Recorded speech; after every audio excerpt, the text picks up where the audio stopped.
네, 코로나19 국내 현황 알아보겠습니다. 오늘 0시 기준 코로나19 확진자는 39명입니다. 거의 50일 만에 신규 확진자가 40명 아래로 내려왔습니다. 완치자를 빼고 지금 치료 중인 환자는 이제 3,200명 정도 남아 있습니다. KBS 재난방송센터를 연결합니다. 자, 이종훈 기자, 국내 확진자 현황부터 정리해 주시죠. 네, 오늘 0시 기준 누적 확진자는 모두 1,423명입니다. 격리가 해제된 사람은 7,000명에 가까워지면서 격리 중인 환자의 2배를 넘어섰습니다. 신규 확진자는 어제보다 39명 늘어난 건데요. 날짜별로 보면 지난 2월 20일 이후 가장 적었습니다. 특히 이번 주 들어 50명 안팎을 유지하고 있어서 긍정적인 신호로 분석됩니다.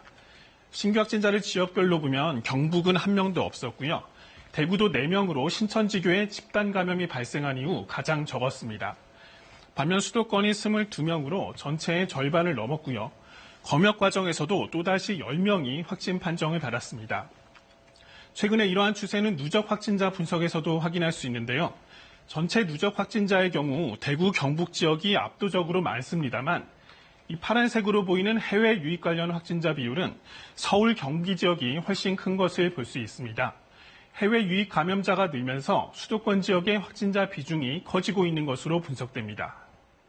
네, 신규 확진자가 줄기는 했지만 그렇게 해외 유입 사례가 늘고 있다는 부분이 좀 걱정스럽군요.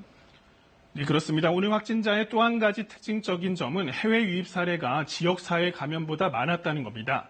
신규 확진자 39명 가운데 23명이 해외 유입 사례였는데요. 이렇게 전반적으로 신규 확진자가 줄고는 있지만 파란색으로 보이는 해외 유입 사례의 비중은 줄지 않고 있습니다. 해외 코로나19 상황이 악화하는 것과 무관하지 않은데요.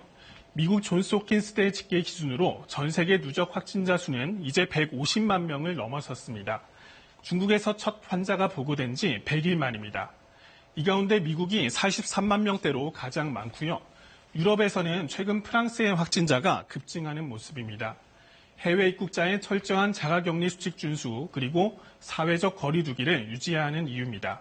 지금까지 재난방송센터에서 KBS 뉴스 이정훈입니다.